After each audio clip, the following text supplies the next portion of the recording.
Terra 3 Cosmic Garou. One Punch Man, this series with characters who are meant to be the strongest, but throughout the animeverse are simply weak. To lack for this, multiple fan mangas are being created, but there's two specific mangas on top, Terra 2 and Terra 3, but Terra 3 simply takes things to another level, giving Garou the opportunity to fight Saitama with the full power of God, taking every known limit to the point where being out-of-versal is simply nothing. Beginning the fight with Garou's classic entry, appearing out of the darkness, with Saitama stating, "Oh, a new costume," not knowing that he's about to get beat to the point of no return, with Garou's opening scene only scratching the surface of Garou's power, revealing that Garou not only has knowledge of the forces of nature, but with a simple thought he's able to control reality itself, even heaven and the afterlife. It's all in his control. Immediately releasing a supernova, but every single point of energy is stored and sent throughout each of Saitama's cells. Saitama now proving that it just isn't Garou with the universal power here, taking the attack and simply releasing it into the universe. Within moments, all of reality had been eradicated and rewritten, but this attack simply vanished out of thin air.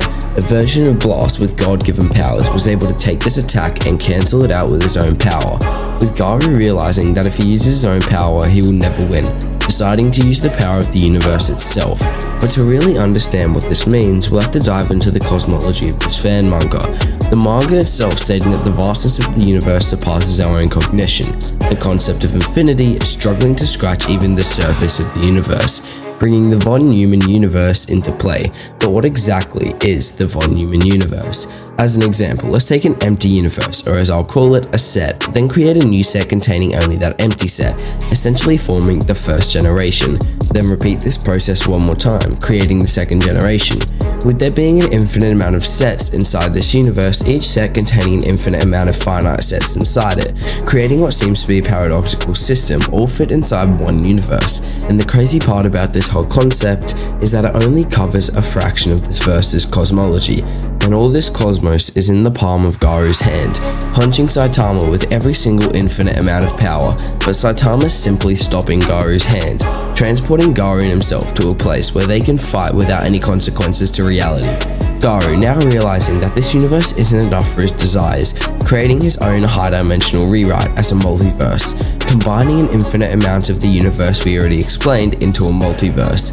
It's time to get serious.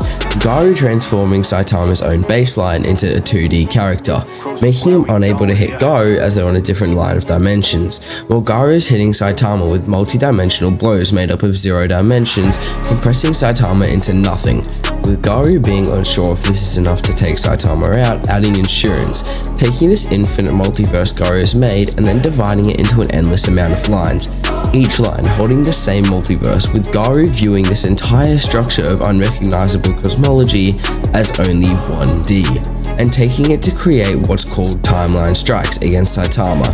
But knowing Saitama, he just gets right back up, walks to Garou, and punches him straight in the face. But Garou doesn't even flinch now against Saitama's punches, now knowing that no power of any cosmology can defeat Saitama, deciding to go through every single concept of reality, past, present, and future, including his own infinite cosmology, changing Saitama's underlying settings, but hitting a wall that no being in all of anime could surpass. Saitama's own delusion, with every word of code being invincible, unable to be changed, resulting to what seems to be Garou's final stretch, his final attack towards Saitama, creating a timeline with an infinite amount of situations, all giving Saitama the money, fame, and fans, with Garou walking off thinking the fight is finished. Saitama simply leaves the timeline, stating that he's only a hero as a hobby, not for the money, fame, or any sort of recognition, because all of that simply for him has no value.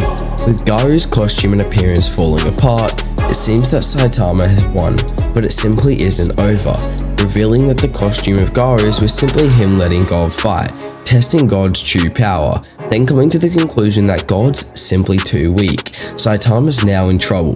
Garou's playtime is over, let the real fight begin.